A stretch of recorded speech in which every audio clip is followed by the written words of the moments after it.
Bueno, es nuestra imagen del día que los invitábamos a comentar porque luego de la audiencia de control de detención que se extendió por más de 8 horas, la Fiscalía determinó que era ilegal la detención de los 17 exfuncionarios de Carabineros investigados por el millonario fraude de la institución.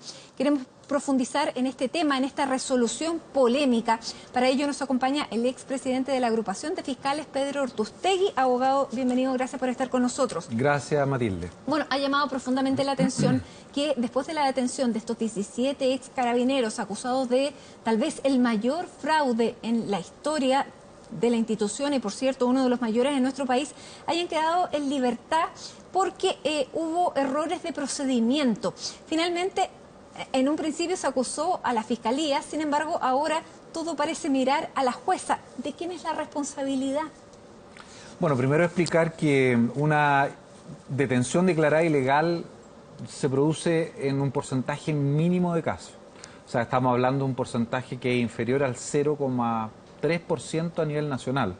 Y prácticamente hoy en día son muy pocos los casos en los cuales un juez de garantía declara ilegal la detención.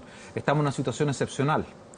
Y las razones pueden ser múltiples, pero las que han salido a la prensa se refieren básicamente al plazo de detención, es decir, que los imputados no habrían sido llevados ante el juez de garantía dentro del plazo máximo que establece la ley, que es de 24 horas, y en segundo lugar por el hecho de no haberles informado a los imputados cuál era el hecho específico por el cual estaban siendo detenidos.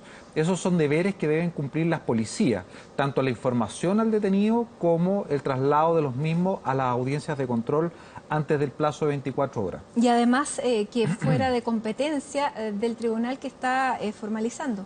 A ver, lo que pasa es que aquí hay que explicar algo. Los imputados fueron detenidos por orden judicial, por lo tanto causa mucha extrañeza que un juez declare ilegal la detención que él mismo ordenó.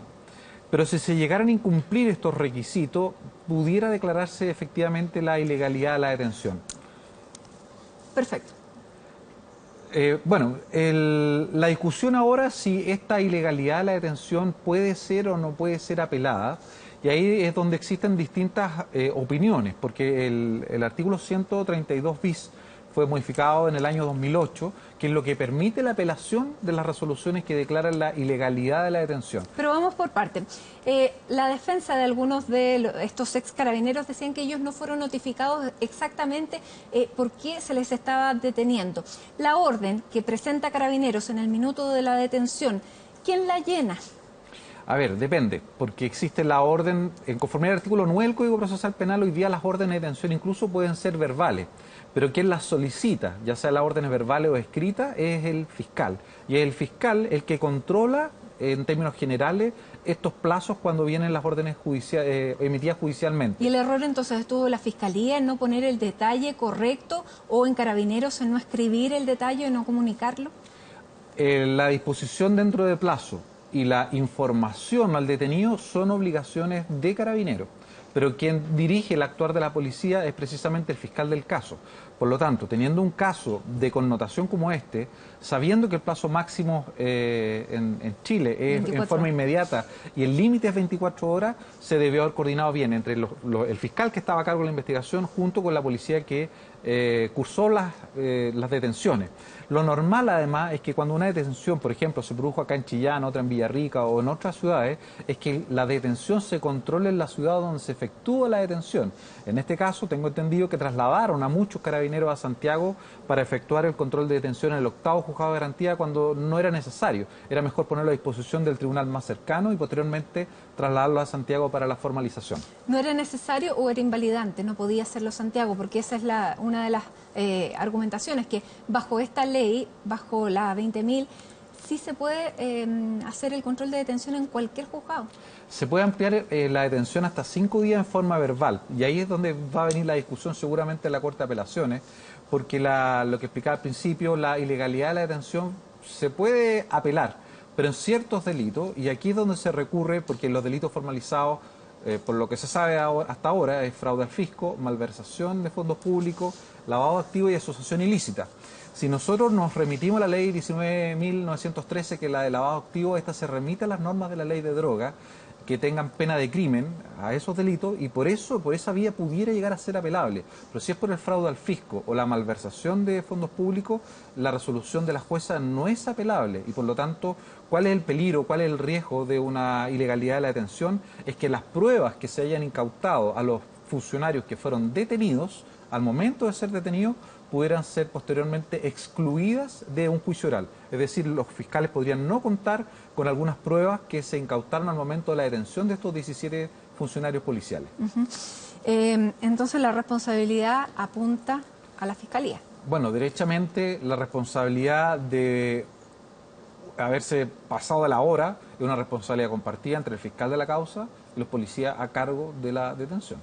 Es compartida. Ahora, el fiscal nacional dijo que la decisión de la jueza había sido un error dejar en libertad a los carabineros acusados. El fiscal nacional, ¿en base a qué puede plantear un argumento como este? Bueno, en base a lo que le señalo yo, es decir, que no conozco el detalle, pero uno de los argumentos que se podría sostener es que los imputados llegaron a dependencias de Gendarmería antes de que se venciera el plazo de 24 horas y de acuerdo al manual de proceso conjunto con el Poder Judicial, efectivamente los imputados llegaron a la hora 24 a Gendarmería, se entienden como entregados al magistrado, aunque el control de detención se produzca a la hora 26, 27 o 28 o 30, sino que simplemente bastaría que la policía entregue a los imputados en la zona de seguridad y tránsito que depende de Gendarmería de Chile acá en Santiago. Ahora, esto sí puede tener entonces consecuencias en la investigación y hay otra cosa, si se parte así, ¿qué garantía podemos tener de que efectivamente el fiscal que está a cargo de esta investigación va a ser lo suficientemente riguroso en el resto de los pasos que tiene que dar? Bueno, yo he apoyado la gestión de Jorge Abos desde que inició el mandato, pero yo creo que en esta causa en particular debió haberse designado un fiscal de Santiago, precisamente porque conoce y tiene un poco más de experiencia en cómo funcionan los juzgados de garantía y tribunales orales en lo penal de Santiago.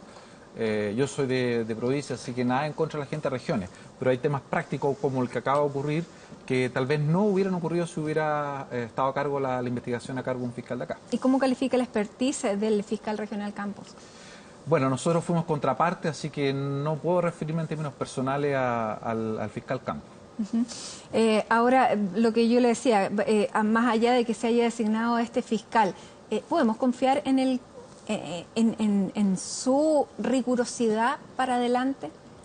A mí me preocupa que no estén más fiscales de Santiago con experiencia en causas de alta complejidad y por lo tanto creo que el fiscal nacional debiera complementar el equipo, quizás manteniendo al fiscal Campo, pero con fiscales que tengan experiencia en delitos de alta complejidad acá en Santiago. Pedro Ortuztegui, muchísimas gracias por estar con nosotros, abogado y ex fiscal, por supuesto, aquí en Noticias y Perspectiva. Gracias. No, muchas gracias, Matilde.